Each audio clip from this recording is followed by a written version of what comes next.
පාපස්ස අකරනං කුසලස්ස උපසම්පදා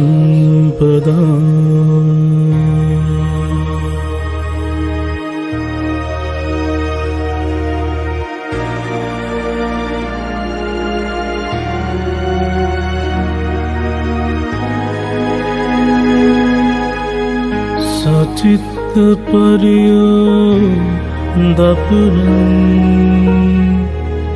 ඒතං බුද්ධාන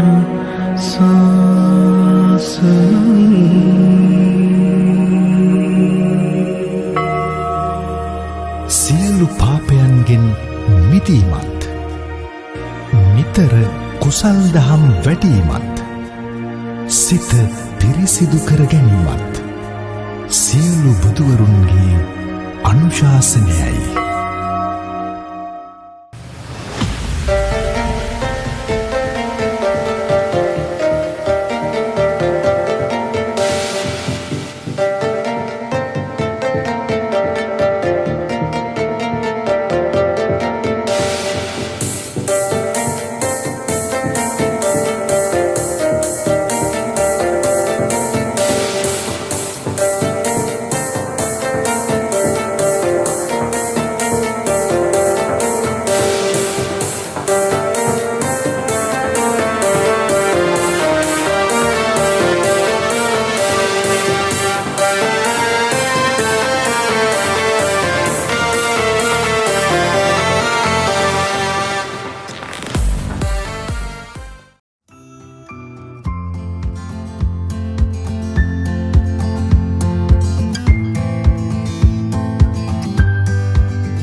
අද මම ඔබ හමුවට ආවේ සිංහල පෙළ පොතේ පාඩමක් අරගෙන. පුතාලා දන්නව පාඩම මේ වෙනකොට පුතාලට එහි නිබන්ධනය ලැබෙන්නේ නැති කියලා මම හිතනවා. එහෙනම් අපි සිංහල 4 ශ්‍රේණිය සිංහල පෙළ පොතේ 9 වෙනි පාඩම නුවණැති නායකයා පාඩම අරගෙන තමයි මම ඔබ හමු වෙන්න ආවේ. ඒකට පුතාලා දන්නවා මේ පාඩම උපුටාගෙන තියෙන මුල් කෘතිය. ඒ තමයි සිංහල ජාතක කතා පොත. සිංහල ජාතක කතා පොතේ එන පළ ජාතකයෙන් තමයි මේ පාඩම උපුටාගෙන තියෙන අපේ 4 ශ්‍රේණියේ සිංහල පෙළ පොතට. අපි පාඩමට ප්‍රවේශ වෙන්න ඉස්සෙල්ලා මම බොහොම රසවත් විදිහට පුතාලට පාඩම සමීප කරවන්න හිතුවා. මම අපූර්ව කාටුන් චිත්‍ර යොදාගෙන සිතුවම් යොදාගෙන ඒ වගේම ඒට ගැලපෙන දෙබස් යොදාගෙන මම පුතාලට පාඩම ගෙන එන්න කල්පනා කරා. එහෙනම් අපි යන්නේ පාඩම නරඹලා ඉමු. නරඹලා අපේ පාඩමට පිවිසෙමු. යට ගිය දවස බරණැස් නුවර එක් සිටුවරයෙක් වාසය කළේ. වෙළඳාමෙන් ජීවත් වූ ඔහු 500ක ගැල් කණ්ඩායමක් සමග ගමින් ගමට ගොස් විවිධ භාණ්ඩ විකුණුවේ. මේ ගැල් කණ්ඩායමේ නායකයා වූයේද සිටුවරයාය. දිනක් මේ නායක සිටුතුමා තම ගැල් කණ්ඩායම සමග වෙළඳාම් පිණිස ඈත ප්‍රදේශයකට ගියේය. එය කලින් නොගිය ප්‍රදේශයකි. ඒ යන අතරමඟ මහා වනාන්තරයක් විය. ඒ විශාල ගස්වලින් සුවඳවත් මල් වලින් පිරී ගිය වනාන්තරයකි. වනාන්තරයට ඇතුළු වීමට පෙර නායක සිටුතුමා තම ගැල්කරුවන් අමතා අවවාදයක් දුන්නේය. මේ වනාන්තරයේ විෂ සහිත ගස් ඇත. විෂ සහිත ඵල ඇත. විෂ සහිත මල් ඇත. විෂ සහිත කොළ ඇත. ඒ නිසා මාහට නොපෙන්වා කිසිවක් අනුභව නොකළ යුතුය. ගැල් කණ්ඩායම වනාන්තරයේ කෙළවරට පැමිණියේ. ඒ ආසන්නයේ තිබුණේ ගම්මානයකි. ගැල් කණ්ඩායම දැකුම් කළු විශාල වෘක්ෂයක් දුටුවේය. එය අඹ ගසක් හා සමානය. ඒ ගසේ ගෙඩි අඹ ගෙඩි හා සමානය. කොළද අඹ කොළ හා සමානය. සුවඳද අඹ සුවඳමය. ගස ගෙඩි වලින් පිරී තිබුණේ. කෑදර වූ කිහිප දෙනෙක් එම ගසේ ගෙඩි කඩාගෙන කෑවෝය. එහෙත් සමහර අයට නායක සිටුතුමාගේ අවවාදයේ සිහිපත් විය.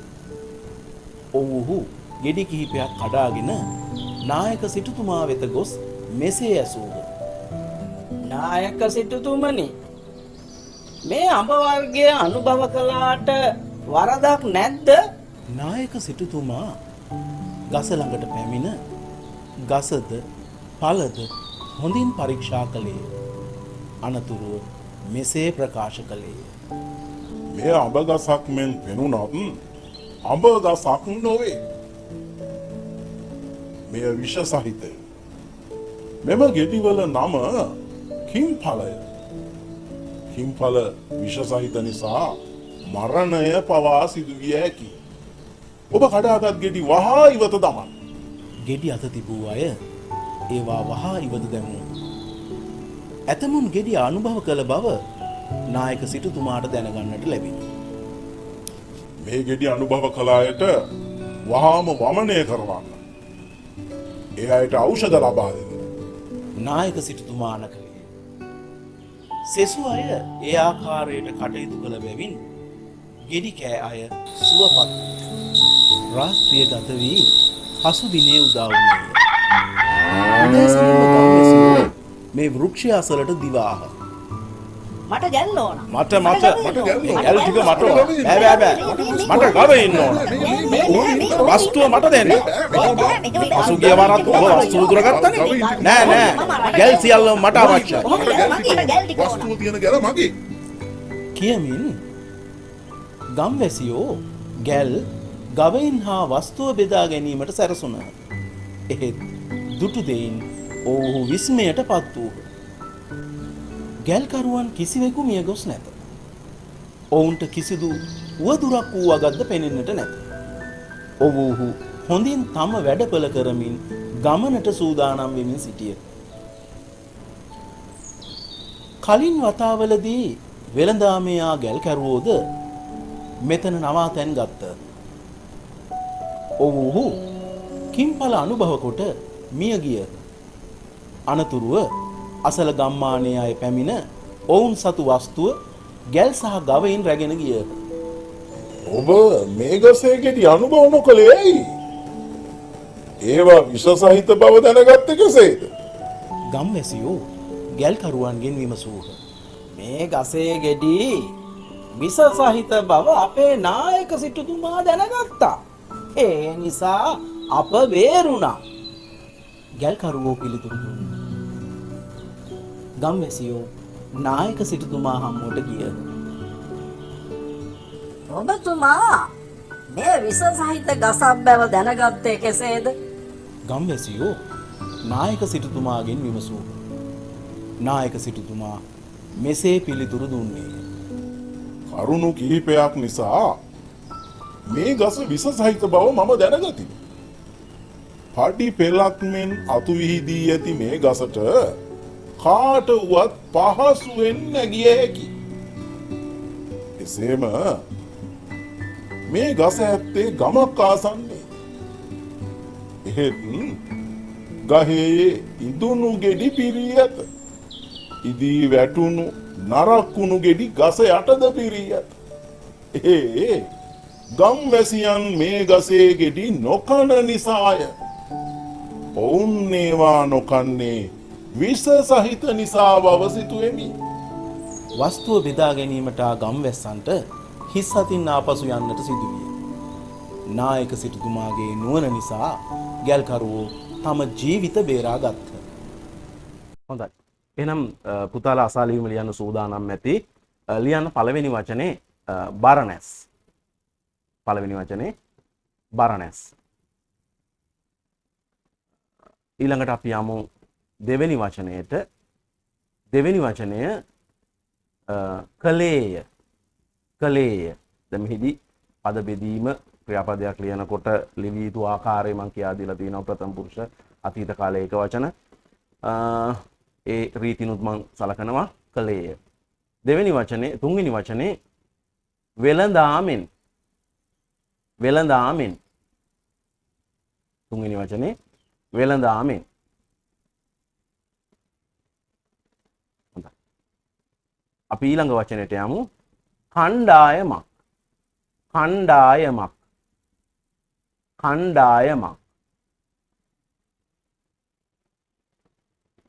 කණ්ඩායමක් මම හිතන්නේ පුතාලා ඊළඟ වචනේ ලියන්න සූදානම් ඇති විකුණු වේය විකුණු වේය විකුණු වේය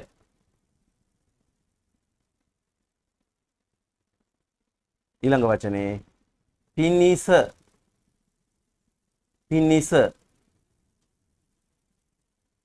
පිනිස ඊළඟ වචනේ ප්‍රදේශය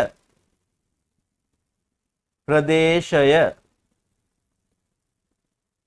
මම කියලා තියෙනවා දැන් බරණැස් කලේය වෙළඳාමෙන් කණ්ඩායමක් විකුණු වේය පිනිස ප්‍රදේශය එනම් ඊළඟ වචනේ විශාල විශාල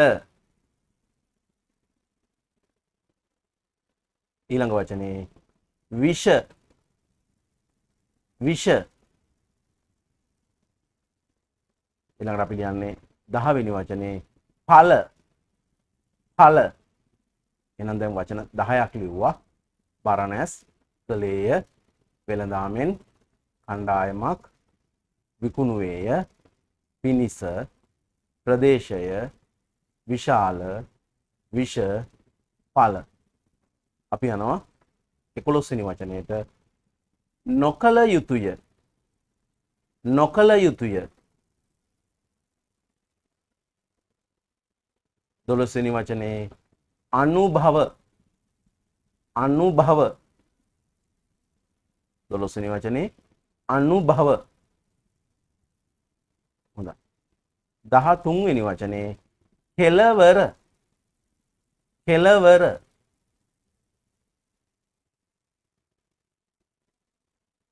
14 වෙනි වචනේ දැකුම් කලු දැකුම් කලු නොකල යුතුය අනුභව කෙලවර දැකුම් කලු 15 වෙනි වචනේ වෘක්ෂය වෘක්ෂය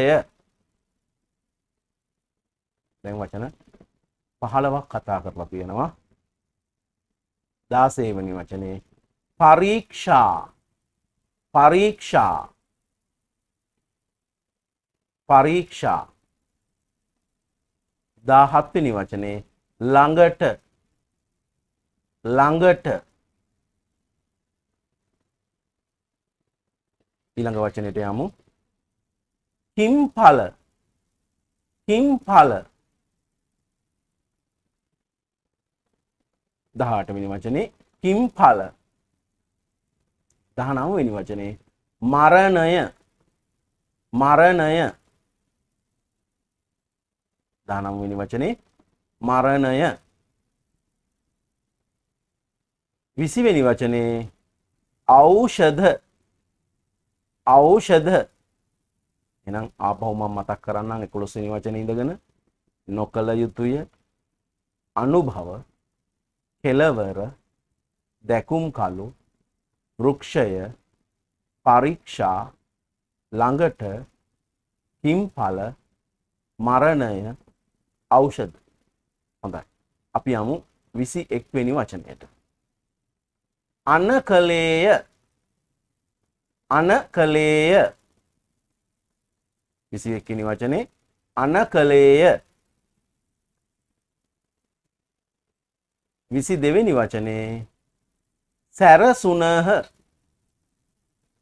සැරසුනහ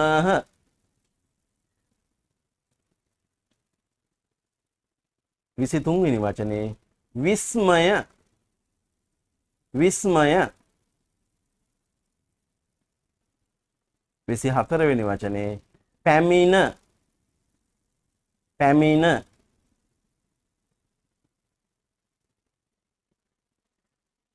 25 වෙනි වචනේ සියලු සියලු දැන් එහෙනම් 21 ඉඳන් මේ වචන ටික කිව්වා අනකලේය සැරසුනහ විස්මය පැමිණ සියලු එහෙනම් 26 වෙනි වචනේ බේරුණා බේරුණා බේරුණා. 27 වැටුණු. වැටුණු. 28 ඉදුණු. ඉදුණු.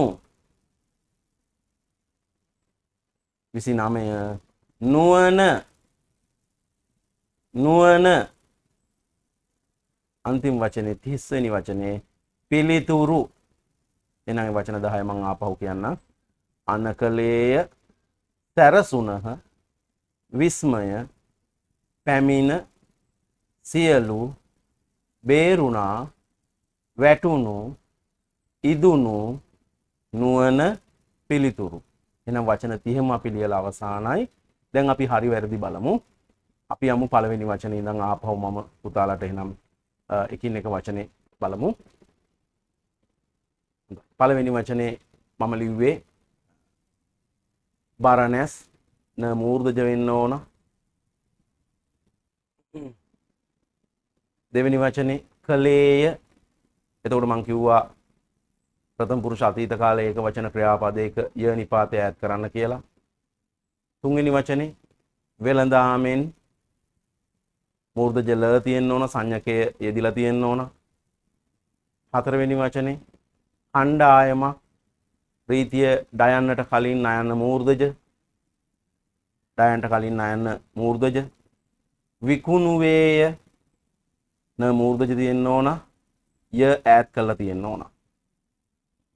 හයවෙනි වචනේ පිනිස.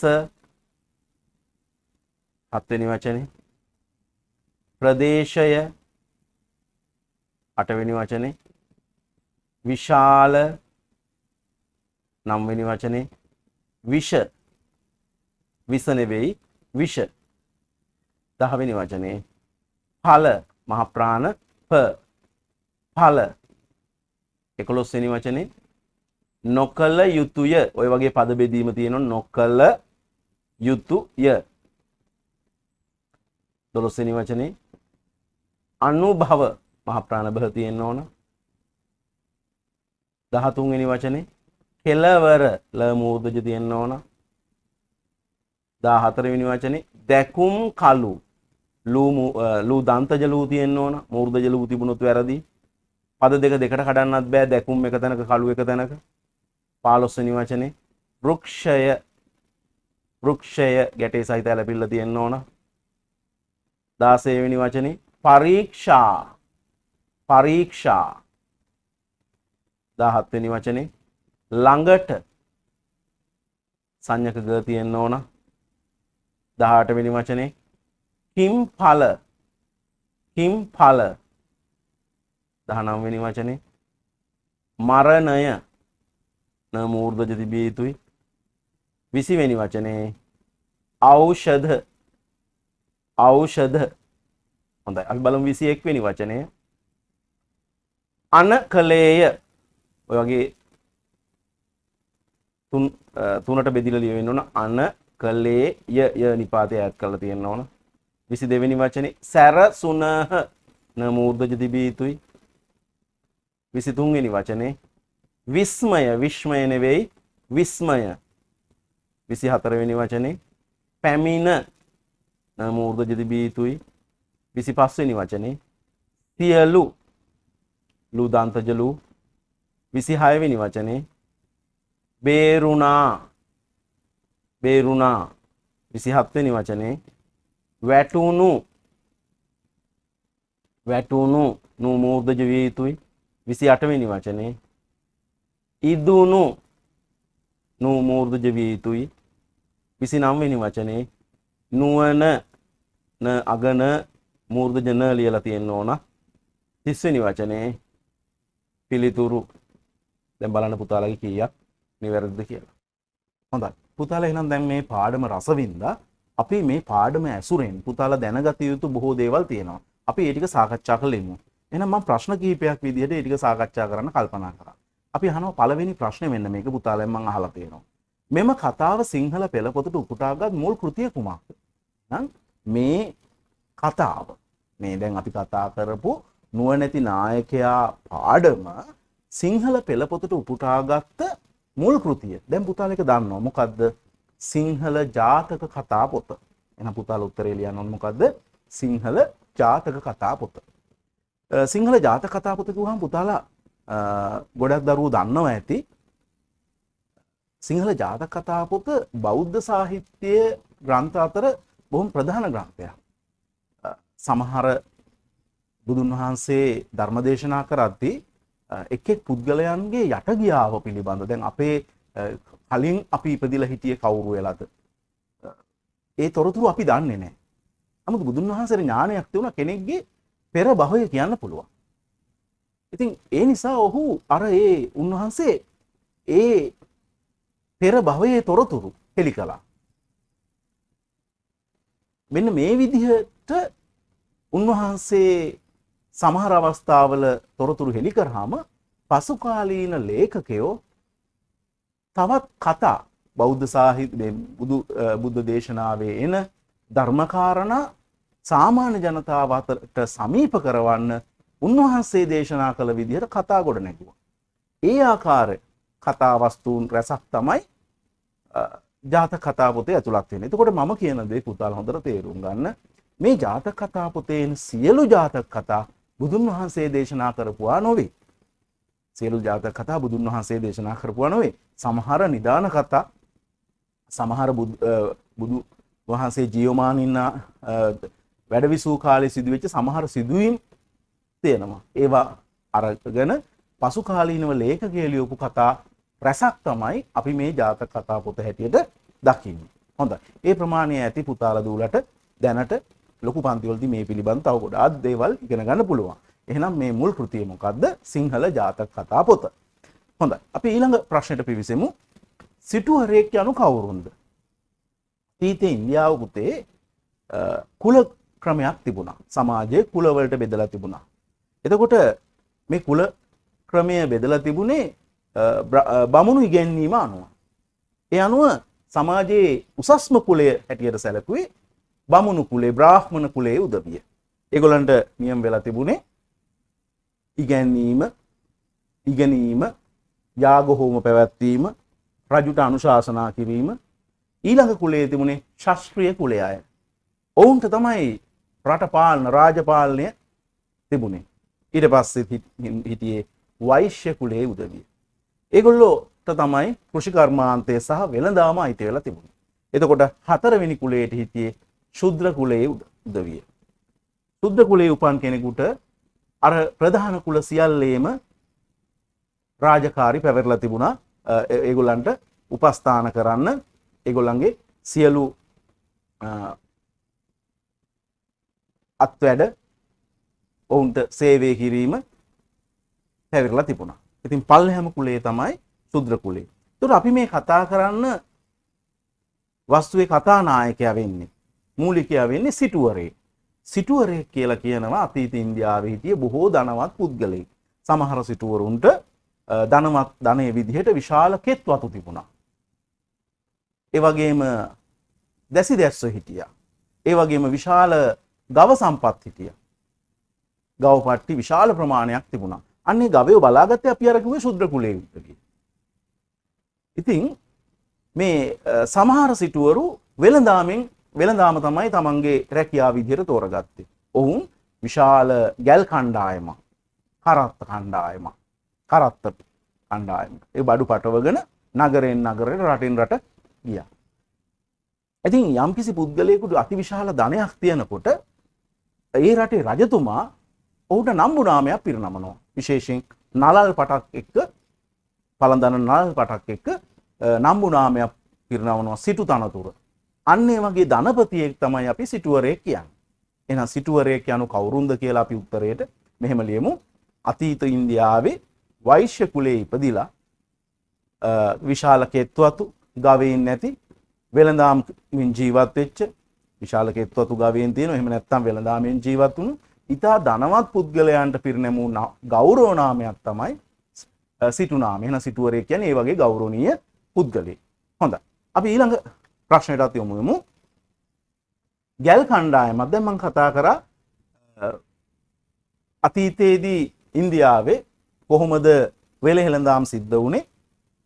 ප්‍රවාහණය සිද්ධ වුණේ ගැල් කණ්ඩායම් මගින්. ගැල් කියන්නේ කරත්ත. කරත්තවල බඩු පටවගෙන මේ ඉන්දියාව ලංකාවට වඩා ලංකාව වගේ 60 ගුණයක් විශාලයි. ඉතින් දින ගණනාවක් සමහර ප්‍රදේශයකට ගමන් කරන්න තිබුණා. ගමන් කරන්න ගත වුණා.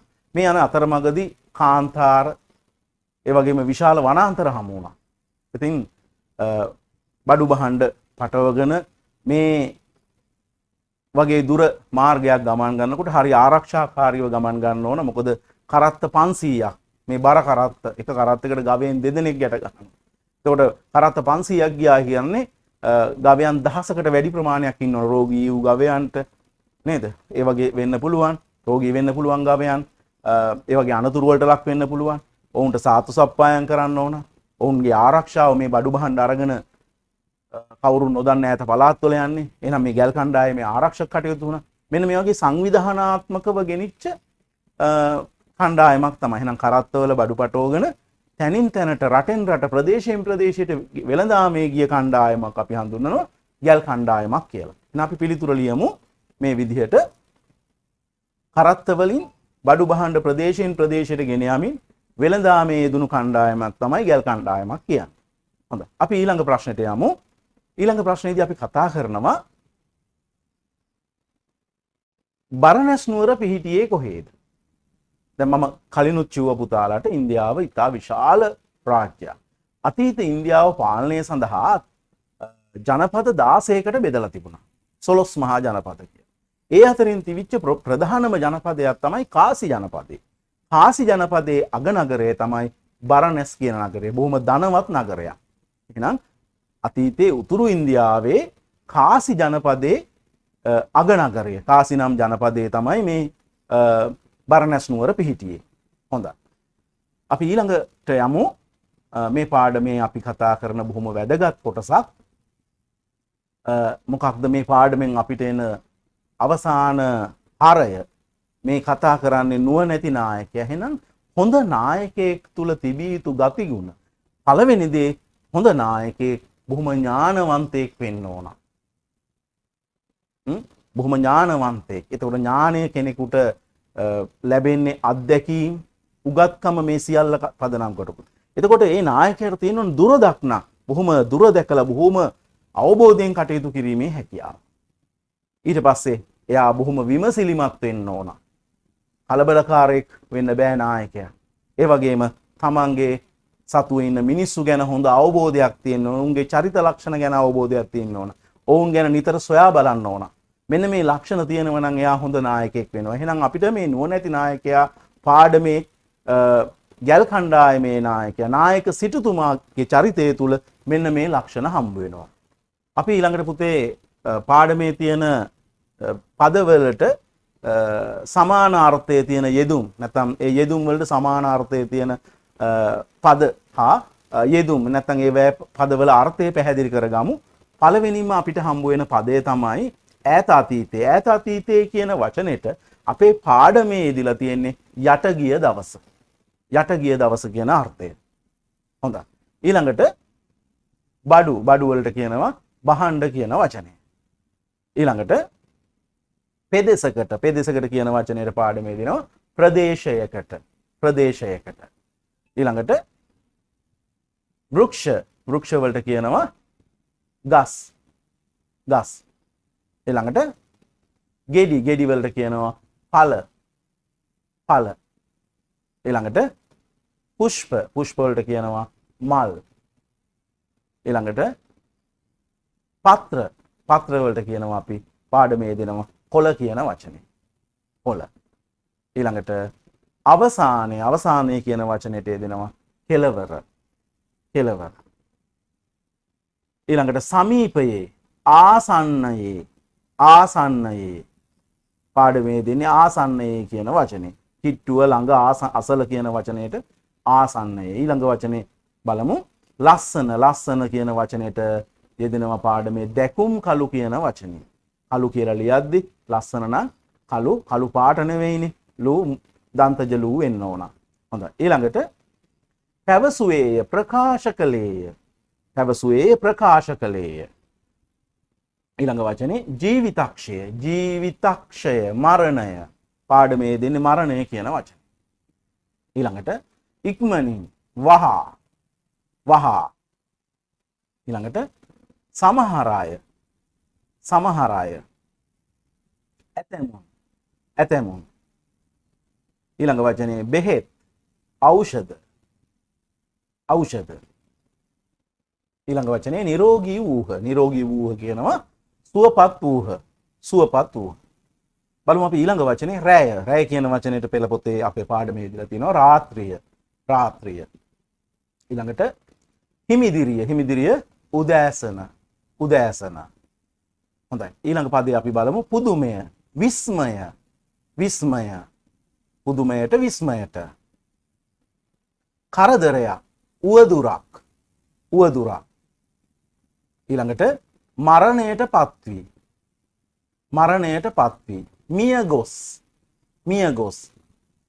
ඊළඟ අපි යනවා ඡේදෙන් ඡේදෙට මේ පාඩම ගැන කතා කරන්න. දැන් පාඩම ගැන ගොඩාක් දේවල් පුතාලා දන්නවා. ඒකම මේ පාඩමෙන් අපෙන් අහන්න පුළුවන් අවබෝධයේ ප්‍රශ්න අපි කතා කරමු එකින් එක දැන් ඉගෙනගත දේවල් එක්ක.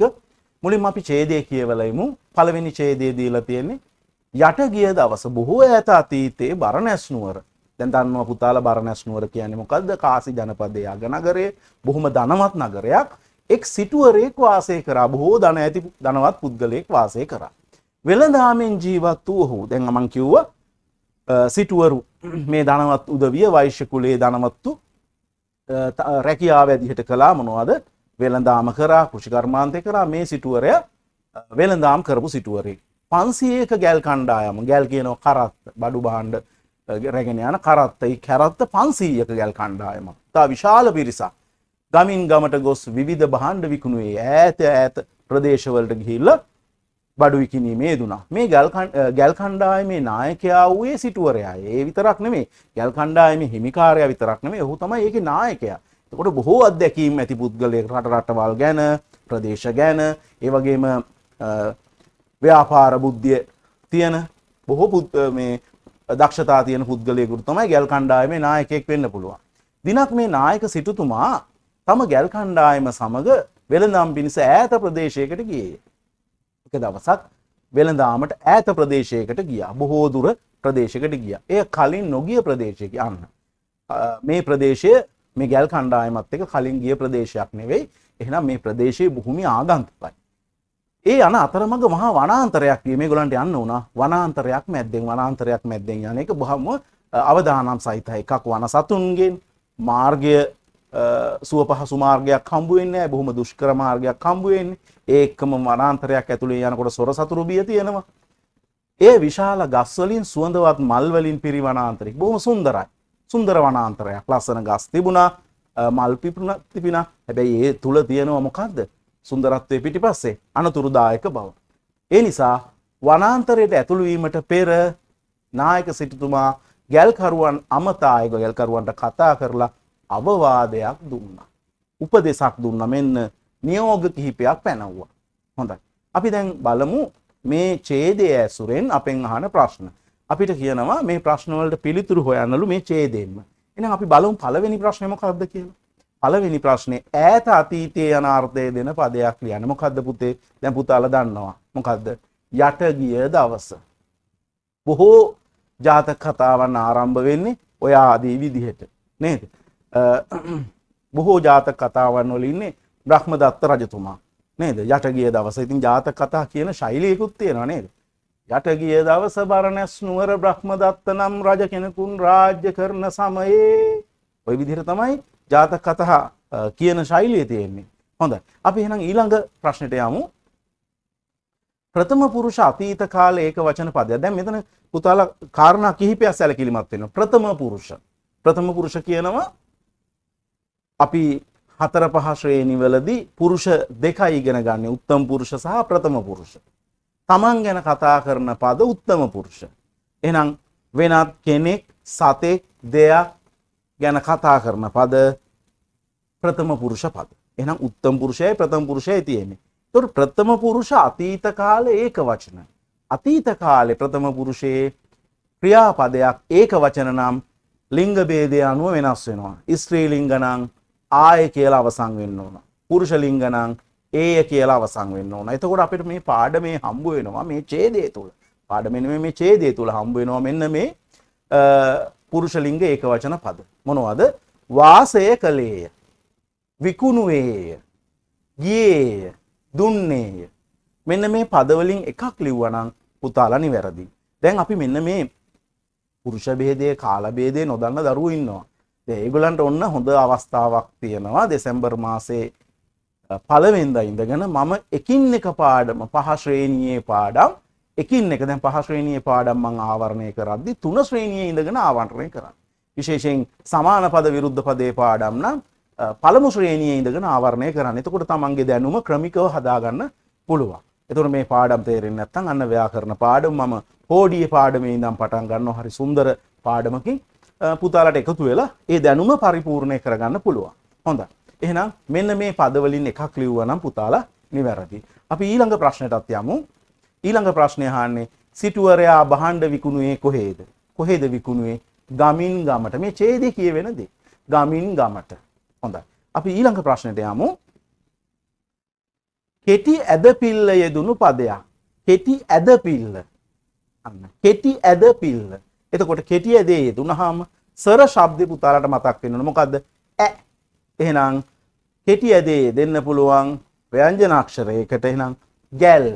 මේක ඡේදය තුල තියෙනවා කෙටි ඇදේ දිච්ච පදයක් මොකද්ද? ගැ. ගැල්. අපි යමු ඊළඟ ප්‍රශ්නය බලන්න. ඊළඟ ප්‍රශ්නය අපෙන් අහන්නේ ප්‍රාණවාචී බහුවචනයක් පණ ඇති බොහෝ පිරිසක් නේද? ප්‍රාණවාචී බහුවචන පණ ඇති බොහෝ පිරිසක් එක්කෙනෙකුට වැඩි පිරිසක්. එහෙනම් අපිට පාඩම තුල දකින්න පුළුවන් ගැල් කරුවන් කියන වචනේ. ගැල් කරුවන් කියන වචනේ. හොඳයි. අපි ඊළඟ ප්‍රශ්නෙට යමු. අප්‍රාණවාචී බහුවචන පදයක්. පණ නැති බහුවචන. එහෙනම් මේ පාඩම තුල හම්බ වෙනවා අපිට අප්‍රාණවාචී බහුවචන පද කිහිපයක්.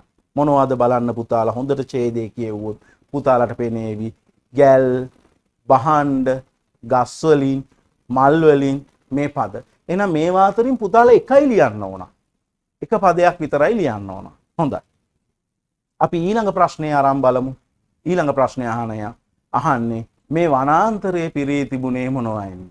මොනවයින්ද වනාන්තරයේ පිරී තිබුණේ? ඡේදයෙන් තෝරගන්න පුළුවන් පුතාලට. විශාල ගස් වලින්, සුවඳවත් මල් වලින්. විශාල ගස් වලින් කොමාවක්, සුවඳවත් මල් වලින්. ඔන්න ඔය පිළිතුර මම බලාපොරොත්තු වෙනවා. හොඳයි. එහෙනම් ඊළඟ ප්‍රශ්නෙට අපි යමු. තාලුජ අකුරක් ලියන්න. අන්න තාලුජ අකුරු මං කිව්වා මම පළවෙනිදා පාඩම පටන් ගන්නේ හෝඩියෙන් කියලා. එතකොට මේ ගැටලුවක් අවබෝධයක් නැත්නම් තියෙනවා නම් පුතාලට ඉගෙන ගන්න පුළුවන්. තාලුජ අකුරු කියලා කියන්නේ පුතේ මේ උච්චාරණය කරද්දී දිව තල්ලට තද වෙලා ශබ්ද වෙන අකුරු. එතකොට මෙන්න මේවා ච, ජ, ජ, ය, ෂ මෙන්න මේ අකුරු තාලුජ අකුරු. මේ විදිහට අපි ඉගෙන ගමු 4-5 ශ්‍රේණිය වල. අපිට ගොඩක්ම භාවිතා වෙන දැන් තාලුජ අකුරු කිහිපයක් තව මේ ඡේදෙ තියෙනවා. නමුත් අපි වෙන් කරලා අඳුරගත යුතු තාලුජ අකුරු තමයි තාලුජ ෂ. මේ ෂ අකුරට කියන්නේ අපි තාලුජ ෂ. අපිට ෂ අකුරු 3ක් හම්බ වෙනවා. මේ ෂ හඳුන්වන්නේ අපි තාලුජ ෂ. එහෙනම් පුතාලා මෙන්න මේ අකුර ලිව්වා නම් සම්පූර්ණයෙන්ම ලකුණු ලබා ගන්න පුළුවන්. හොඳයි. එහෙනම් අපි පුතේ ඊළඟ ඡේදයක් බලමු මොනවද අපෙන් අහලා තියෙන්නේ කියලා. මොනකද්ද ඡේදය කියවෙන්නේ කියලා. පහත ඡේදය හොඳින් කියවන්න. හොඳයි. දැන් මේ තියෙන්නේ මේ ඡේදයේ දීලා මේ ගැල් කණ්ඩායමේ නායකයා නැත්නම් නායක සිටුතුමා මේ ගැල් කරුවන් අමතා දීපු නියෝගය.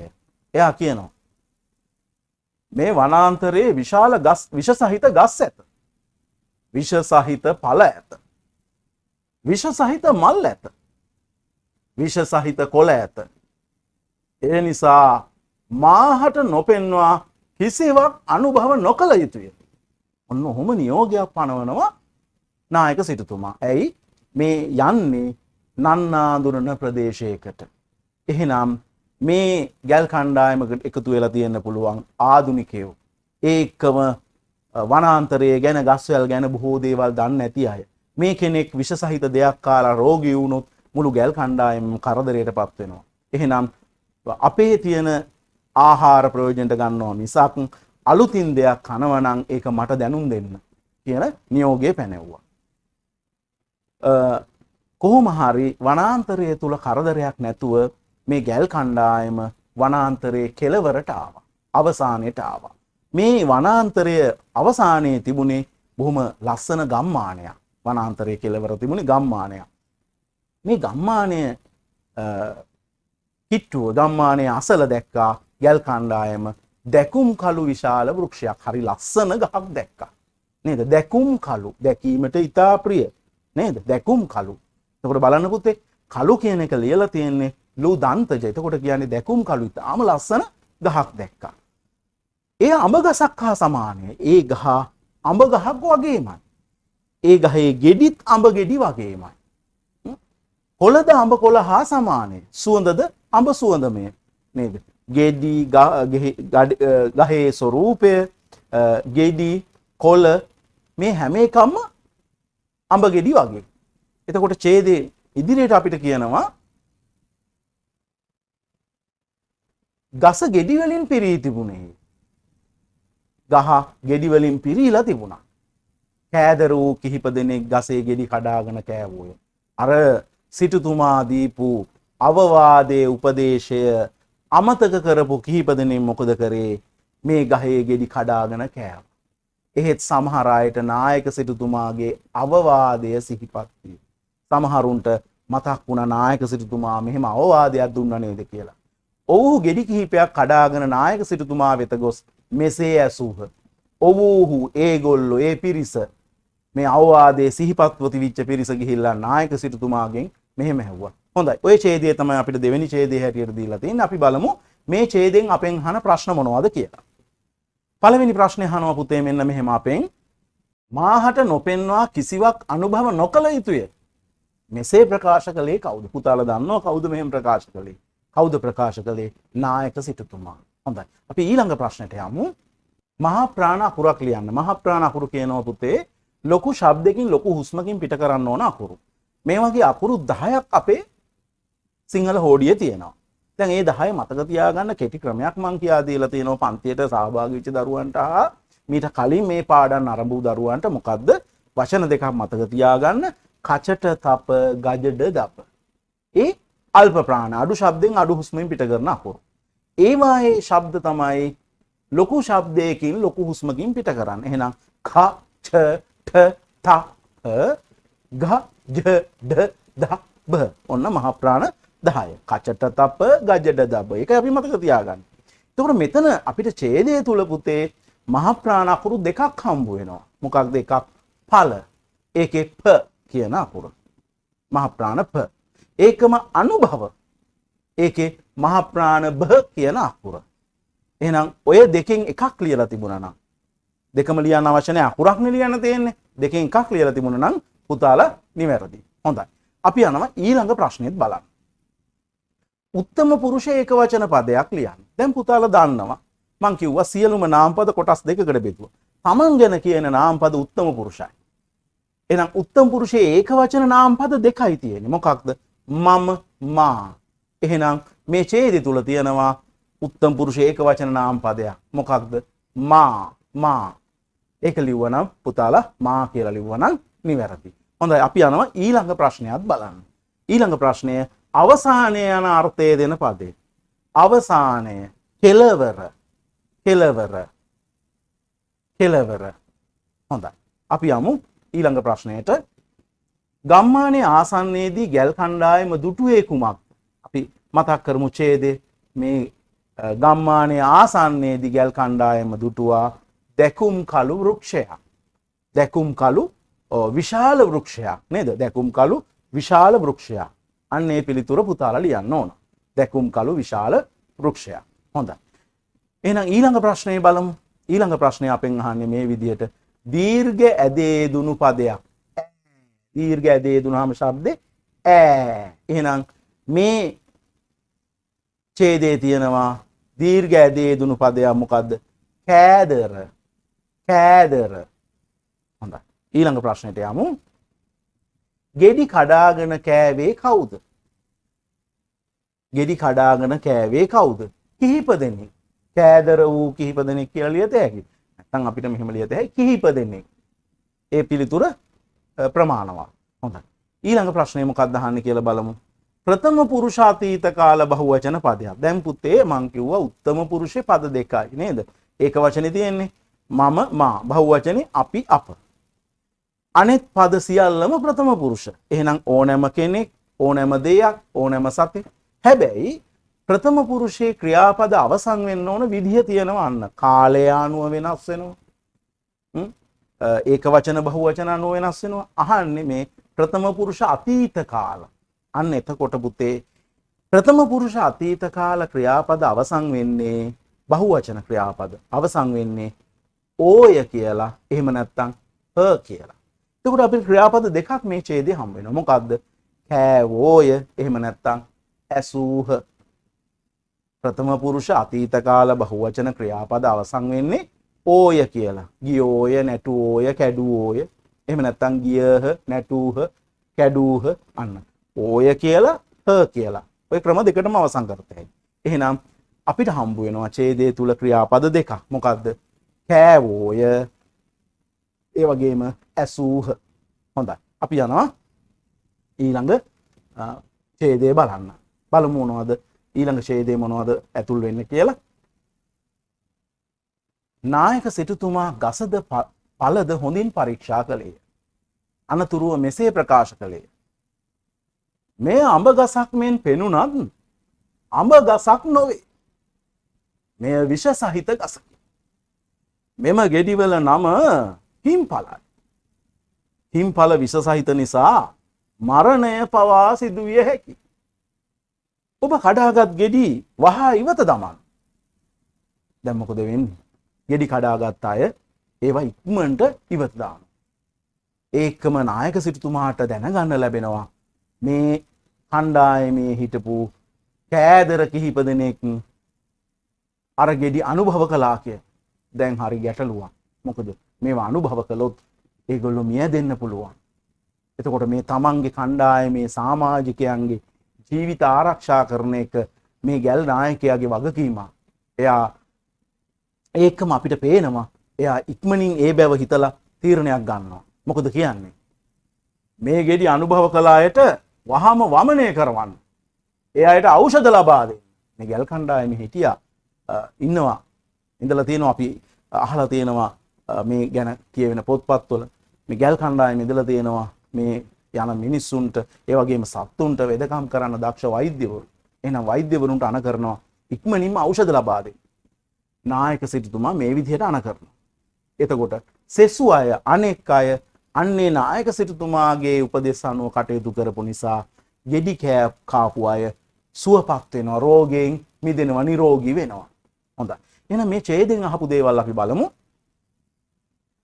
පළවෙනි ප්‍රශ්නේ අහනවා ඡේදයෙන්. මේ අඹ ගසක් මෙන් පෙනුනත් අඹ ගසක් නොවේ. මෙසේ ප්‍රකාශ කළේ කවුද? කවුද මෙහෙම කිව්වේ? මේක අඹ ගහක් විදිහට පෙනුනට අඹ ගහක් නෙවෙයි. කිව්වේ නායක සිටුතුමා. නායක සිටුතුමා. හොඳයි. ඊළඟ ප්‍රශ්නේ අපි බලමු. ඊළඟ ප්‍රශ්නේ අපෙන් අහන්නේ මෙම ගෙඩිවල නම කුමක්ද? මොකද්ද මේ ගෙඩිවල නම? මේ ගෙඩිවල නම හිම්පල. එයි දකින්න අය පුදුමයටපත් වෙනවා. මේ ගහ අඹ ගහක් වගේ. මේ ගෙඩිත් අඹ ගෙඩි වගේ, කොළත් අඹ ගෙඩි වගේ. සුවඳත් අඹ සුවඳමයි. මොනවද මේ ගෙඩි? හැබැයි අඹ නෙවෙයි. එහෙනම් මොනවද මේ ගෙඩි? මොනවද? හිම්පල. මොනවද මේ ගෙඩි? නේද? අන්නේ අර්ථයෙන් තමයි මේ නම හැදිලා තියෙන්නේ. හිම්පල. හොඳයි. ඊළඟ ප්‍රශ්නට යමු. මෙම ගෙඩි කෑ විට සිදුවිය හැක්කේ කුමක්ද? ඕ සම කියනවා මරණය පවා සිදුවිය හැකි. එහෙනම් මරණය. මරණය. හොඳයි. ඊළඟ ප්‍රශ්නේ. අප්‍රාණවාචී බහුවචන පදයක්. අප්‍රාණවාචී පණ නැති. එහෙනම් ගෙඩි ඒ වගේම පළ මේ වචන දෙකම අපේ ඡේදේ තියෙනවා. එහෙනම් ගෙඩි හෝ පළ ওই වචන දෙකෙන් එකක් පුතාලා ලියන්න ඕන. දෙකම ලියන්න අවශ්‍ය නැහැ නේද? ගෙඩි හෝ පළ. හොඳයි. ඊළඟ ප්‍රශ්නෙට අපි යමු. ප්‍රාණවාචී ඒක වචන නාම පදයක්. ප්‍රාණවාචී. ප්‍රාණවාචී පණ ඇති ඒක වචනයක්. නායක සිටුතුමා. නායක සිටුතුමා. හොඳයි. ඊළඟ ප්‍රශ්නයත් අපි බලමු. ආහාරයට ගත් යන අර්ථය දෙන පදය. අනුභවය ආහාරයට ගන්නවා අනුභව කරනවා අනුභව කළ ආහාරයට ගත් අනුභව කළ හොඳයි එහෙනම් බලමු පුතේ අපි ඊළඟ ඡේදය මොකක්ද කියලා රාත්‍රිය ගත වී පසු දිනේ උදා වුණේ දැන් ඔන්න අර ගෙඩි කාපු අයට බෙහෙත් දුන්නා ඒගොල්ලෝ සුවපත් වුණා කිසිම කරදරයක් නැතුව ගැල් කණ්ඩායම රාත්‍රියට සූදානම් වුණා රාත්‍රිය ගත වුණා රාත්‍රිය තුල කිසිම කරදරයක් ඒගොල්ලන්ට වුණේ නැහැ පසු දිනේටත් උදා වුණා මෙන්න පසු දිනේ විශේෂ සිද්ධියක් වෙනවා උදෑසනින්ම ගම්වැසියෝ මේ වෘක්ෂය අසලට දුවගෙන දැන් මේ ගම්වැසියෝ දන්නවා දැන් සිද්ධ වෙලා තියෙන දේ මොකක්ද වෙන ගැල් කණ්ඩායමක් ආවනම් ඒගොල්ලෝ සියලු දෙනා මේ වෙන විට මලවුන් අතර එහෙනම් එහෙම වුණයි කියලා හිතාගෙන ගම්වැසියෝ දුවගෙන එනවා මේ වෘක්ෂය අසලට නිකන් නෙවෙයි දුවගෙන එන්නේ මේ දීපල බෙදා ගන්න තර්ක කර දැන් මේ වෙනකොට අපිට හිතේ ඇඳෙන්න ඕන පුතාලට මැවිලා පේන්න ඕන මෙහෙම සිද්ධිය ගැල් කණ්ඩායම අසලට මිනිස්සු දුවගෙන එනවා නේද මට මෙන්න මේ දේ මට මේ දේ කියාගෙන මේ බලන්න මට ගැල්ලය මට ගවය ඉන්නේ මට වස්තු එක්කෙනෙක් කියනවා මේ ගැල් ටික මට ඕන තව එක්කෙනෙක් කියනවා මේ ගවය ටික මට ඕන තව එක්කෙනෙක් කියනවා නෑ මට වස්තු ඕන එහෙම කියලා මේගොල්ලෝ මේ ගැල් ගවයෝ වස්තුව බෙදා ගන්න හදනවා නමුත් ඒ වෙනකොට මොකද වෙන්නේ ගැල් කණ්ඩායමේ කවුරුවක්වත් මිය ගිහිල්ලා නැහැ වෙන ගැල් කණ්ඩායමක් නම් සියලුම දෙනා මලවුන් අතර එහෙම නැත්නම් බොහෝ අය අඩපණ වෙලා සමහර විට මේ ගම්වැසියෝ ඇවිල්ලා උන්ට තලා පෙලා දාලා උන්ගේ වස්තු දුර ගන්නවා වෙන්න ඇති නමුත් මේ අද සිද්ධ වෙච්ච දේෙන් ඒගොල්ලෝ පුදුමයටපත් වෙනවා නේද ගැල් කරුවන් කිසිවෙකු මිය ගොස් නැත කවුරුවක්වත් මැරලා නැහැ ඔවුන්ට කිසිදු උවදුරක් කරදරයක් උපද්‍රවයක් සිදු වෙච්ච බවක්වත් පේන්නේ නැහැ ඒගොල්ලෝ නැවත ගමන ආරම්භ කරන්න සූදානම් වෙමින් හිටියා. කලින් වතාවෙලදී ආපු ගැල්කරුවන්ට ගැල්කරුවෝ මෙතන නවාතැන් ගත්තා. ඔව්. දැන් කලින් අවස්ථාවල නම් ආපු ගැල්කරුවෝ මෙතන නවාතැන් ගත්තාම ආපහු මෙතනින් ගියේ නැහැ. මොකද ඒගොල්ලෝ කිම්ඵල අනුභව කරලා මැරුණා. එහෙම වුණාම අසල ගම්මානයේ අය ඇවිල්ලා ඒගොල්ලන්ගේ වස්තුව උදුරගත්තා. වස්තුව රැගෙන ගියා. නමුත් අද ඒ තත්ත්වය වෙනස් වෙලා. ඒ නිසා ගම්වැසියෝ පුදුමයටපත් වුණා. හොඳයි. අපි යමු මේ ඡේදයේ ඇසුරෙන් අහන ප්‍රශ්නවලට. රැය යන්නට සමාන පදයක්.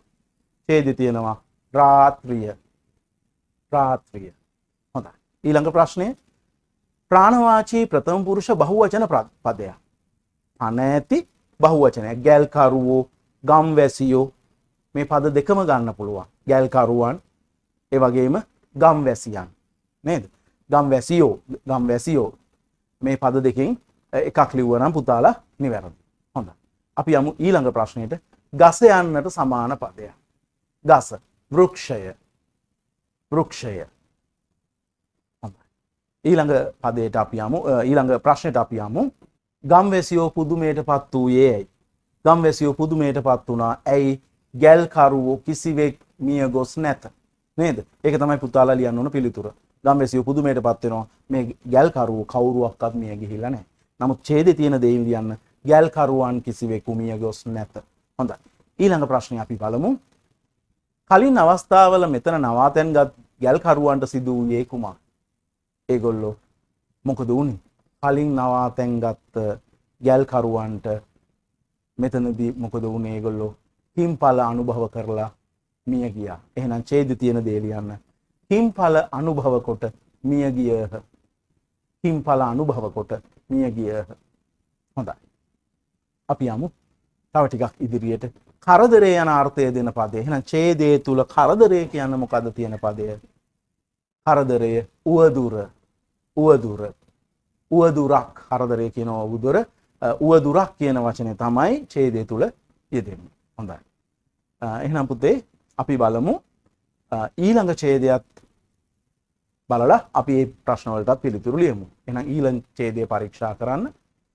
දැන් ගැල්කරුවෝ කවුරුවක්වත් මිය ගිහිල්ලා නැහැ. ගම්වැසියෝ පුදුමයටපත් වෙනවා. ගම්වැසියෝ අහනවා ගැල්කරුවන්ගෙන් මෙහෙම. මොකක්ද අහන්නේ? ඔබ මේ ගසේ ගෙඩි අනුභව නොකළේ ඇයි? ඒවා විස සහිත බව දැනගත්තේ කෙසේද? දැන් ගම්වැසියන්ට හරි පුදුමයක්. වෙනදනම් සිද්ධ වෙන දේ නෙවෙයි අද වෙලා තියෙන්නේ. මේ ගල්කරුවෝ එක්කෙනෙක්වත් මිය ගිහිල්ලා නැහැ. එහෙනම් මේගොල්ලෝ දැනගෙන තියෙනවා මේ ගසේ ගෙඩි විස සහිතයි කියලා. අහනවා ඇයි මේ ගහේ ගෙඩි නොකෑවේ? මේවා විෂයි කියලා ඔයගොල්ලෝ කොහොමද දැනගත්තේ? කියලා ගල්කරුවන්ගෙන් අහනවා. ගල්කරුවෝ කියනවා මේ ගසේ ගෙඩි විස සහිත බව නායක සිටුතුමා දැනගත්තා. ඒ නිසා අප බේරුණා කියනවා. ඔයගොල්ලන්ගේ උගුලට අපි හවුන්නේ නැහැ. ඇයි? අපේ නුවණැති නායක සිටුතුමා දැනගත්තා මේවා විස සහිතයි කියලා. ඒ නිසා අප බේරුණා. ගම්වැසියෝ හරි පුදුමයටපත් වෙනවා. යනවා නායක සිටුතුමා ගාවට. නායක සිටුතුමාගෙන් අහනවා ඔබතුමා මේ විස සහිත ගසක් බව දැනගත්තේ කෙසේද? හරි පුදුමයක් නේ. නේද? මේ ගහ ගැන මීට ඉස්සල්ලා ආපු ගල්කරුවෝ නම් දැනගත්තේ නැහැ. ඔබතුමා දැනගත්තේ කොහොමද? ගල්කරුවෝ අහනවා නායක සිටුතුමාගෙන්. හොඳයි. එහෙනම් අපි බලමු මේ තුලින් අහන ප්‍රශ්න මොනවද කියලා. ඔබ මේ ගසේ ගෙඩි අනුභව නොකළේ ඇයි? මෙසේ ඇසුවේ කවුද? ඇහුවේ ගම්වැසියෝ. පුතාලා ලියන්න ඕන ගම්වැසියෝ. හොඳයි. ඊළඟ ප්‍රශ්නේ. ගසේ ගෙඩි විස සහිත බව දැනගත්තේ කවුද? ගසේ ගෙඩි විස සහිත බව දැනගත්තේ නායක සිටුතුමා. නායක සිටුතුමා. ඊළඟ ප්‍රශ්නෙට බලමු. ගම්වැසියෝ නායක සිටුතුමාගෙන් ඇසුවේ කුමක්ද? ගම්වැසියෝ මොකද්ද නායක සිටුතුමාගෙන් ඇහුවේ? හැබැයි ඒක ලියනකොට පුතාලා මේ ඡේදයෙන් උපුටාගෙන ලියන්න එපා.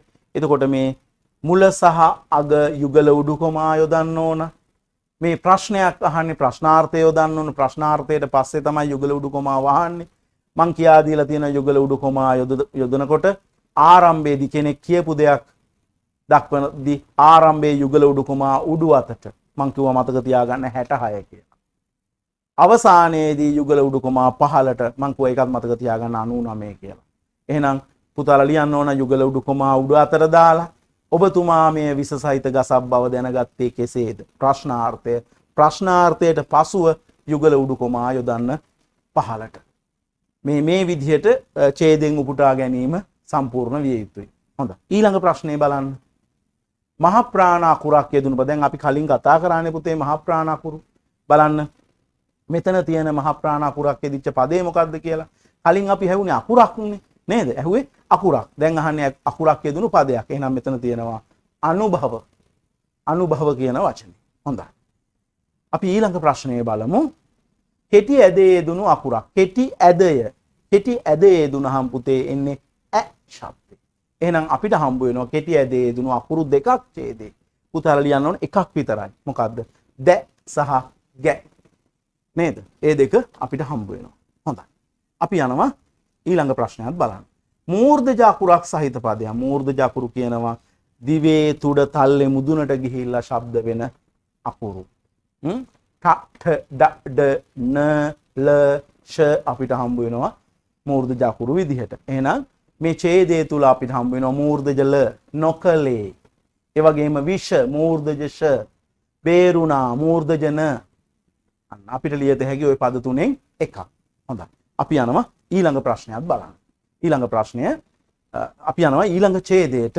අපි බලමු ඊළඟ ඡේදය මොකද්ද ඡේදයේ කොයි කොටසද අපිට අයත් වෙන්නේ කියලා. කරුණු කීපයක් නිසා මේ ගස විෂ සහිත බව දැනගතිමි. දැන් අපි කලින් ඡේදය දන්නවා. ගල් කණ්ඩායමේ නායකයාගෙන් අහනවා ගම්වැසියෝ ඇවිල්ලා කොහොමද ඔබ මේ ගස විෂ සහිත ගසක් කියලා දැනගත්තේ? එහෙනම් මේ තියෙන්නේ නායක සිටුතුමා දෙන පිළිතුර. කරුණු කිහිපයක් නිසා මේ ගස විෂ සහිත බව දැනගතිමි. පඩි පෙලක් මෙන් අතු විහිදී ඇති මේ ගසට කාට වුවත් පහසුවෙන් නැගිය හැකිය. එසේම මේ ගස පිහිටා ඇත්තේ ගමක් ආසන්න. ඒත් ගසේ ඉදුණු ගෙඩි පිරී ඇත. ඉදී වැටුණු නරක් වුණු ගෙඩි ගස්ද ගස යට ඇත. ඒ ගම්වැස්සන් මේ ගසේ ගෙඩි නොකන නිසාය. ඔවුන් ඒවා නොකන්නේ විෂ සහිත නිසා බව සිතුවෙමි. කියනවා කරුණු කිහිපයක් නිසා මං තේරුම් ගත්තා මේ ගහේ ගෙඩි විෂයි කියලා. එකක් මේ ගසේට තියෙනවා මේ ගහට තියෙනවා පඩි පෙලක් වගේ අතු විහිදිලා. එහෙනම් කෙනෙකුට පහසුවෙන් නගින්න පුළුවන්. පහසුවෙන් නැග්ගන්න පුළුවන් නම් මෙච්චර සුවඳවත් මේ අඹ ගෙඩි කවුරුන් හෝ කඩාගෙන කනවා. නමුත් කවුරුවක් කඩාගෙන කාලා නැහැ. ඒකම මේ ගමක් ආසන්නයේ තියෙන්නේ. ගමක් ආසන්නයේ මේ වගේ ගහක් තියෙනවා නම් ගෙඩි මිනිස්සු කඩා ගන්නවා. නමුත් ගෙඩි කඩාගෙන නැහැ. ඒකම ඉදිච්ච ගෙඩි ගොඩක් තියෙනවා. අඩු ගානේ සතෙක්වත් කාලා නැහැ. එහෙනම් ඉදිලා වැටිච්ච නරක් වෙච්ච ගෙඩි ගහ යට තියෙනවා. ඒ කියන්නේ කවුරුවක්වත් මේවා ආහාරයට ගන්නෙ නැහැ. ඒ ආහාරයට ගන්න නැත්තේ ඇයි? මේවා විස සහිත නිසා කියලා Taman තීරණය කරපු බව නායක සිටුතුමා කියනවා. එතකොට මොකද වෙන්නේ? දැන් ගැල් කණ්ඩායමේ කවුරුත් මිය ගිහිල්ලා නැහැ. ගම්වැසියන්ට වෙනද වගේ අර ගැල් ගවයින් වස්තුව බෙදා ගන්න හම්බ වෙන්නේ නැහැ. ඔවුන්ට කිසිවක් නැතුව ආපහු යන්න වෙනවා. කිසිවක් නැතුව ආපහු ගියා කියන පදේ ඡේදයේ දෙනවා. මොකද හිස් අතින් ආපහු යන්න වෙනවා. හැබැයි මේ මහා කරදරෙන් තමනුත් බේරිලා තමන්ගේ පිරිවරත් බේරිලා තමන්ගේ ධනය වස්තුව සතුන්ගේ ජීවිත මේ සියල්ල ආරක්ෂා කරගෙන ජයග්‍රහණය කරන්න පුළුවන් උනේ මේ නායක සිටුතුමාගේ දුරදක්නා නුවණ නිසා. හොඳයි. එහෙනම් අපි බලමු මේ තුලින් අහන ප්‍රශ්න ටික. පළවෙනි ප්‍රශ්නේ අපෙන් අහනවා ගසේ ගෙඩි විස සහිත බව නායක සිටුතුමා තීරණය කිරීමට මුල් වූ කරුණු මොනවාද? මොනවද කරුණු කියලා අපි එකින් එක ලියමු මේ විදිහට. එක පළවෙනි කරුණ පඩි පෙලක් මෙන් අතු විහිදී ඇති මේ ගසට කාට වුවත් පහසුවෙන් නැගිය හැකි. මොකද අපි ඡේදයේ තියෙන දේවල්ම ලියන්න එපා වෙන දේවල් ලියන්න බෑ.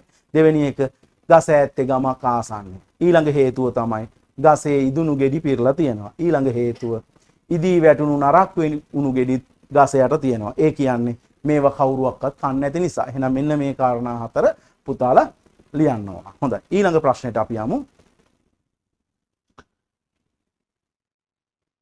උපමාවක් ලියන්න. උපමාවක් කියනවා අපි කලිනුත් පාඩම් වලදී කතා කරලා තියෙනවා දෙයක් දිහා බලලා හිතින් මවා ගන්න දේ උපමාව. මේ ගහේ අතු එකින් එක පෙළට තියෙනවා. හරියට ගහට නගින්න හදපු පඩි පෙළක් වගේ. එහෙනම් පඩි පෙළක් මෙන් අන හිතින් මවා ගන්න දේ තමයි උපමාව. ඒකට අපි හිතින් මවා ගන්න දේ ආගට අපි උපමා වාචී නිපාතයක් දානවා. මෙන් සේ වැනි බඳු වගේ. එහෙනම් පඩි පෙළක් මෙන් නේද? පඩි පෙළක් මෙන්. ඒක තමයි මේ ඡේදය අපිට හම්බ වෙන උපමාව. ඊළඟ ප්‍රශ්නෙට අපි යමු. ගම්වැසියන් මේ ගෙඩි නොකන්නේ ඇයි? නොකන්නේ ඇයි? ඒවා විෂ සහිත නිසා. ඒවා කියන වචනේ අවශ්‍ය නැහැ. ඡේදෙ තියෙන්නේ විෂ සහිත නිසා. හොඳයි. ඊළඟ ප්‍රශ්නේ අපි බලමු. උත්තම පුරුෂ අතීත කාලයේ ඒක වචන පදයක්. අන්න. උත්තම පුරුෂ අතීත කාල. උත්තම පුරුෂයේ බං දැන් කිව්වා ඒක වචනේ එන්නේ මම කියන පදේ විතරයි වාක්‍යයක උක්තයක් විදිහට ගන්න පුළුවන්. මම කිව්වොත් අවසන් වෙන්න ඕන මියන්නේ. එහෙනම් අතීත කාල සිතුවෙමි අපිට ඡේදය හම්බ වෙනවා සිතුවෙමි කියන පදේ. හොඳයි. ඊළඟ එකට අපි යමු. වස්තුව බෙදා ගන්නට ගැල් කරුවන්ට සිදු වූයේ කුමක්ද? ඒගොල්ලන්ට කිසිවක් නොලැබ ආපහු යන්න උනා. හැබැයි ඡේදය තියෙනවා හිස් අතින් ආපහු යන්නට. ඒක තමයි සිදු වුනේ. හිස් අතින් ආපහු යන්නට. හොඳයි. ඊළඟ ප්‍රශ්නය. ඥානය යන්නට අර්ථය දෙන සමාන පදේ ඡේදය තියෙනවා නුවණ අගන මූර්ධජ විය යුතුයි. එහෙම වුණොත් තමයි ඥානය කියන අර්ථය එන්නේ. දන්තජන වුණොත් එහෙම ඇස කියන අර්ථයයි වෙන්නේ. නුවණ. ඊළඟ ප්‍රශ්නය. අප්‍රාණවාචී බහුවචන පදයක්. අප්‍රාණවාචී බහුවචන පද කිහිපයක් අපිට හම්බ වෙනවා. අපි ලියමු මේ විදිහට ගස අතු නේද? මේ පද දෙකෙන් එකක් ලිව්වා නම් පුතාලා නිවැරදි. හොඳයි. ඊළඟ ප්‍රශ්නයට යමු. විශේෂණ පදයක්. විශේෂණ පදයක් කියනවා කිසියම් නාම පදයක් තවදුරටත් විස්තර කරන්න අපි එහි ඉදිරියට යොදන පද.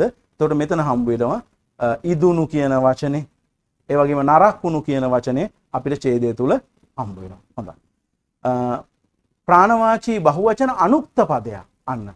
වාක්‍යයක උක්තේ විදිහට තියන්න බෑ. ආඛ්‍යාතයෙන් ප්‍රකාශන විදිහට තියන්න බෑ. එහෙනම් මෙතන අපිට හම්බ වෙනවා ගැල් කරුවන්. එහෙම නැත්නම් ගම්වැසියන්. මෙතන ගන්න පුළුවන් ගම්වැසියන් කියන පදේ. ගම්වැසියන්ට ඡේදය දෙන්නේ එහෙම. ගම්වැසියන්ට. හොඳයි. ගම්වැසියන්ට කිසිවක් නොලබා ආපසු යන්නට සිදු යන අර්ථ දෙන වාක්‍ය. මොකද්ද?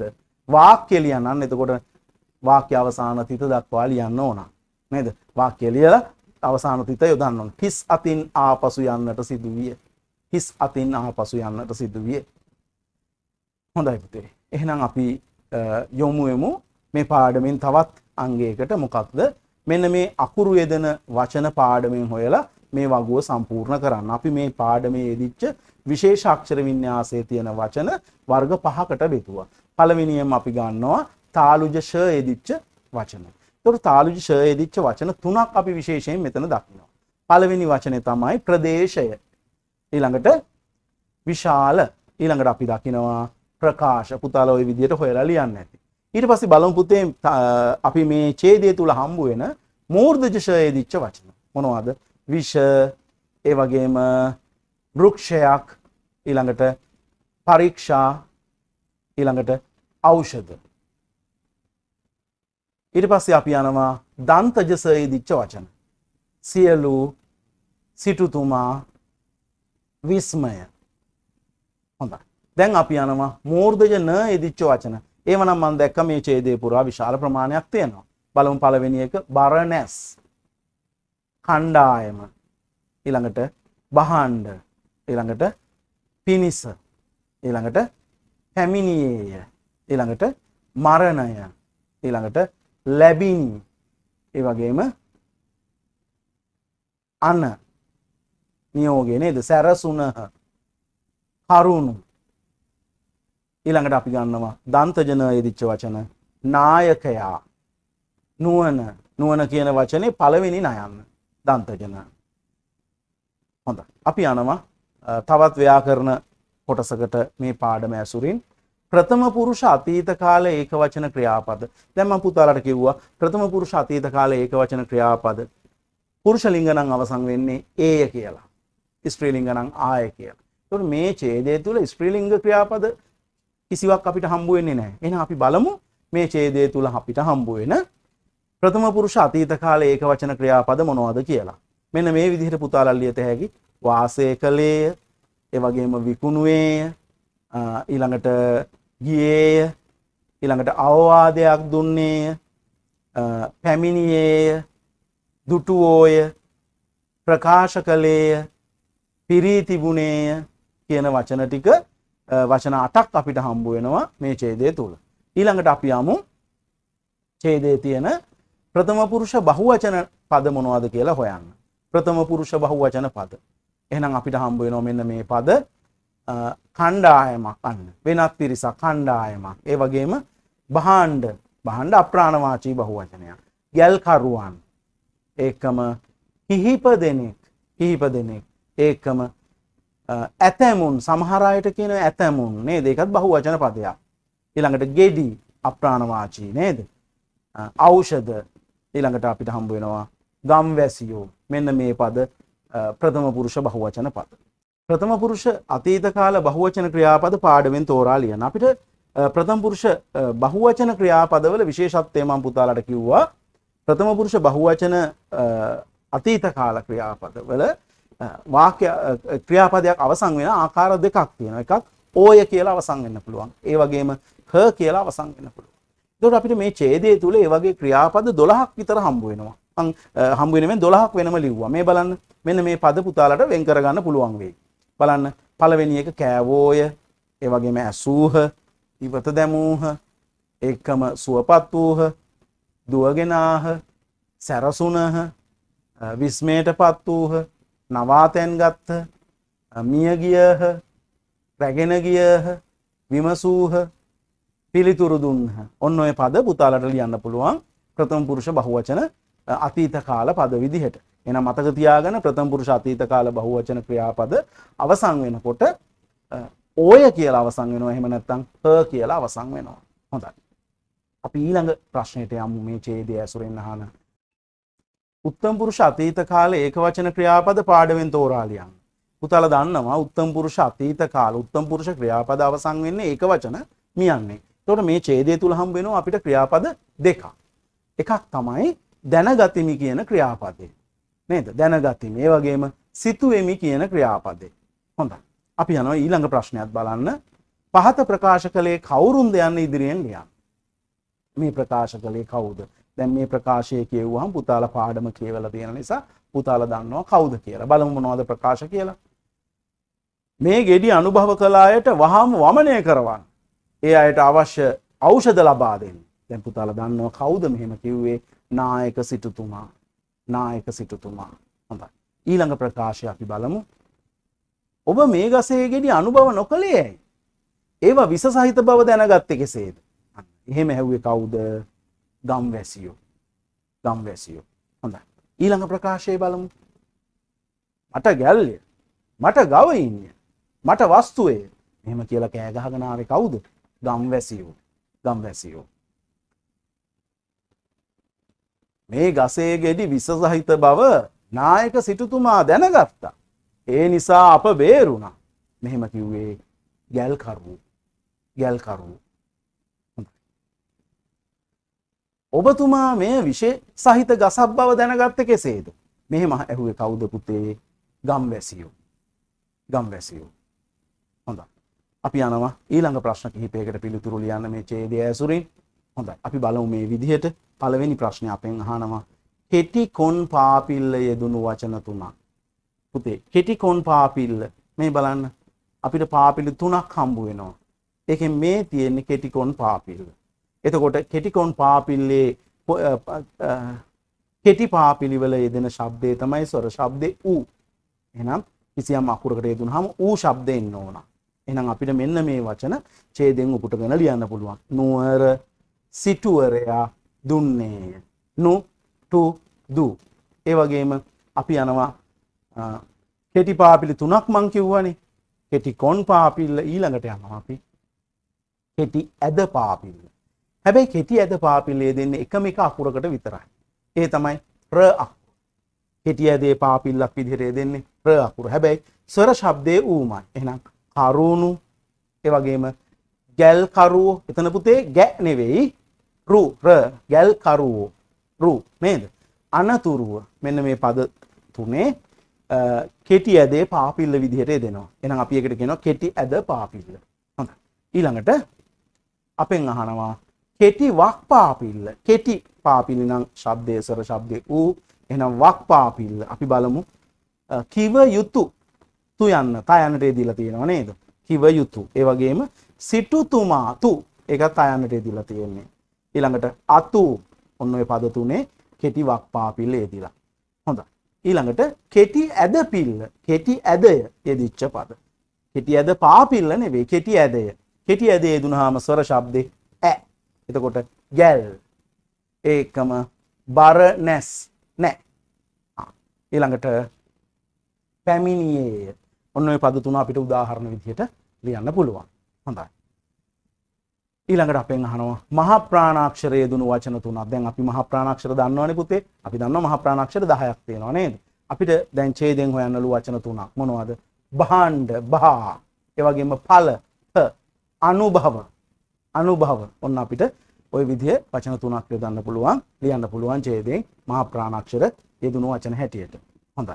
එහෙනම් අපි මේ පාඩම සම්පූර්ණ කරා. මේ පාඩමට අදාළ නිබන්ධනයක් සම්පූර්ණ කරා. ඒ තුලින් මම අංග කිහිපයක් පුතාලා තුල ඇති කරන්න හැකියාවන් කිහිපයක් ඇති කරන්න අක්ෂර වින්‍යාස දැනුම, පාඩම් පිළිබඳ දැනුම, දෙබස් කියීමේ හැකියාව, ඒ වගේම පාඩම් මතකයේ තබා ගැනීම, ඒ වගේම අක්ෂර වින්‍යාස දැනුම, ඒ වගේම ව්‍යාකරණ දැනුම, සාහිත්‍ය රසාස්වාදයේ කියන අංග සියල්ල පුතාලා තුල ජනිත කරවන්න තමයි මම උත්සාහ කරේ. එතකොට අපි තවත් අලුත් පාඩමකින් මේ විදිහට හම්බ වෙමු. ඒකම දෙසැම්බර් මාසේ 1 වෙනිදා ඉඳන් පුතාලගේ යාළුවන්ට දන්න අයට දැනුම් දෙන්න මේ විදිහට 5 වසර 5 ශ්‍රේණියේ පාඩම් අපි ආරම්භ කරනවා කියලා. සතියකට දවස් දෙකක් නෙවෙයි සතියකට දවස් 4ක්ම මම පුතාලා හම්බ වෙනවා. එතකොට වැඩි දැනුමකට පුතාලට යන්න පුළුවන්. පාසල් පටන් ගන්නා දිනේ අපිට පේන්නවත් නැහැ. ඒ නිසා නමුත් විභාගයේ ස්ථිර වශයෙන් අගෝස්තු මාසේ පැවැත්වෙනවා. එතකොට අපි හොඳ සූදානමක් ලබා ගන්න ඕනේ. ඉක්මනින් අපි පාඩම් ගොඩක් කරමු. එහෙනම් අපි ඉරිදට හම්බ වෙනවා පුතාලත් එක්ක 5 වෙනි පේපර් එකෙන් ප්‍රශ්න පත්‍ර පන්තියේදී. ඒකම පුතාලට මම මතක් කරන්න ඕන තව දෙයක්. තාම කිහිප දෙනයි අපිට රදිනු ජනදීප පුතා, ඒ වගේම අපේ පානදුරේ අපේ පුංචි දුව සන්තුලී දුව එවල තිබුණා චිත්‍ර. ඒ දෙදෙනා පමණයි තවම චිත්‍ර එවල තියෙන්නේ. ඉඳ පුතාලට මතක් කරනවා උදෑසන අසිරිය කියන මාතෘකාවේ ලස්සන චිත්‍රයක් ඇඳලා අපේ Facebook සමූහයට යොමු කරන්න, සිසුරු TV Facebook සමූහයට. ඒ චිත්‍ර අතරින් අපි තෝරගන්නවා වැඩිම මනාප ප්‍රමාණයක්, ලයික් ප්‍රමාණයක් ලැබිච්ච චිත්‍රය. හොඳම චිත්‍රයක් හැටියට ඒ එක්කම අපේ විනිශ්චය මණ්ඩලය හොඳම චිත්‍රය හැටියට තෝරගන්න චිත්‍ර 3ක් අපි තෝරගන්න. ඒ චිත්‍රවලට අදාළ තෑගි පුතාලගේ නිවසටම අපි ලැබෙන්න සලස්වනවා. ඉතින් නිවාඩු පාඩුවේ ඉන්න මේ සමයේ මේ අධ්‍යාපන කටයුතු එක්කම අපි රසාස්වාදයේ දෙයක් කරමු. එහෙනම් පුතාලා ලස්සන චිත්‍රයක් අඳින්න මම දන්නවා බොහොම ලස්සන චිත්‍ර අඳින්න පුළුවන් දරුවෝ අපි අතර ඉන්නවා. එහෙනම් ලස්සන චිත්‍රයක් අඳින්න. ඇඳලා ඉක්මනින් යොමු කරන්න. දැනට අපිට චිත්‍ර දෙකක් තුනක් ලැබිලා තියෙනවා. හොඳ ලස්සන චිත්‍ර නේද? ඉතින් ඊට වඩා ලස්සන චිත්‍ර පුළුවන් නම් පුතාලා යොමු කරන්න. අපි කොහොම වුණත් එක චිත්‍රයක ජයග්‍රහණය තේරෙන්නේ වැඩිම ලයික් ප්‍රමාණයක් ලබන චිත්‍රය. එහෙනම් චිත්‍රය වල විතරක් මදි. ඕගොල්ලන්ගේ නෑදෑයන්ට, යාළුවන්ට, හිතවතුන්ට හැමෝටම කියන්න ඕගොල්ලන්ගේ චිත්‍රයට ලයික් කරන්න කියලා. ඒකම ඊළඟට අපි බලනවා අපේ විනිශ්චය මණ්ඩලයේ තෝරනවා දක්ෂම ලස්සනම චිත්‍රය නේද? මොකක්ද කියලා. ඒකටත් අපි තෑගි දෙනවා. හොඳයි. එහෙනම් මේ වගේම තවත් මේකෙන් පස්සේ අපි තවත් අලුත් අංගයක් එකතු ඉදිරි කරනවා. ඕගොල්ලන්ගේ දක්ෂතාවයන් එළියට ගන්න, නිවසේ ඉන්න ඕගොල්ලන්ට හැකියාවන් ඉදිරිපත් කරන් තවත් අංගයක් අපි ඉදිරිපත් කරනවා. හොඳයි. එහෙනම් තවත් වැඩසටහනකින් හම්බ වෙනකම් මම සමු ගන්නවා. පුතාලා හැමෝටම ආයුබෝවන්.